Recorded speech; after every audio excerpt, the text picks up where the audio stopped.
Bar and restaurant customers, they are finishing up their last sips in Ohio for the night.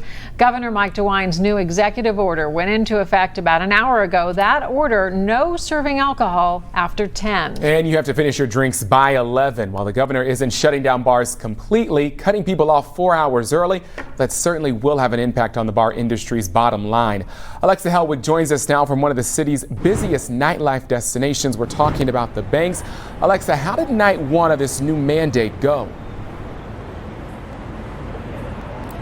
Kyle and Paula, well, it's definitely very different from when we saw you about an hour ago because time is up. Like you said, at 11 o'clock, everyone has to be finished with those drinks, and the bars are now closing, which is kind of strange for the Banks. If you've ever been to this area, this is typically when you start to see a crowd arrive on a Friday night for a couple of drinks. We've probably been out here for maybe 2 hours tonight, and I would say between 8 and 10 o'clock, it kind of sounded like a normal Friday night, but just within, I'd say, the past 30 minutes, people are starting to go home. You can see that people are walking away, the bars are closed, nobody is outside, and it definitely feels very dead for a Friday night. But as I've been chatting with people tonight, they tell me they're a little disappointed. They think if bars and restaurants follow the guidelines like Governor Mike DeWine says that most are, it shouldn't matter what time they have to stop serving. It's not a good idea because, I mean, the coronavirus don't stop after 10 o'clock. It's still going. It's going all day long. So I think it's pointless stopping at 10. And for the bar owners around here at the Banks, this change is a quick turnaround in bar owners everywhere. The order was signed early today. Fishbowl at the Banks sees most of its customers past 10 o'clock on the weekends. The owner says many of his bartenders work from 10 until 2 a.m.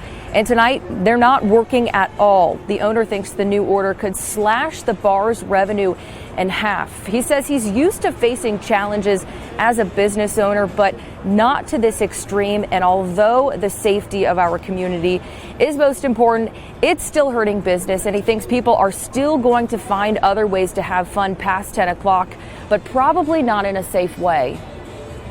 The majority of the people are coming out from 10 p.m. to 2 a.m. and those folks are going to find something else to do.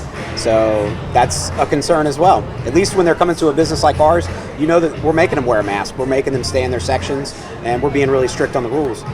These same young people, they're going to probably be at house parties. They're probably going to be in a parking lot somewhere. They're not just going to go home at 10 p.m. and go, let's just call it a night. It's not going to happen. And again, here is another look at the Banks. You can see most people, there's nobody on the sidewalks. The bars are now closing.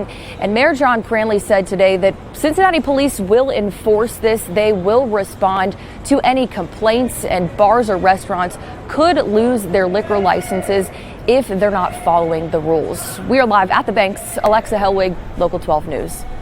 All right, definitely different to see the Banks like that at 11:04 on a Friday night. When Adam and I talked to her at 10 o'clock on Star 64, it was just packed behind her. And they can still serve food, but a lot of those places don't serve food, so I guess they're just closing tonight.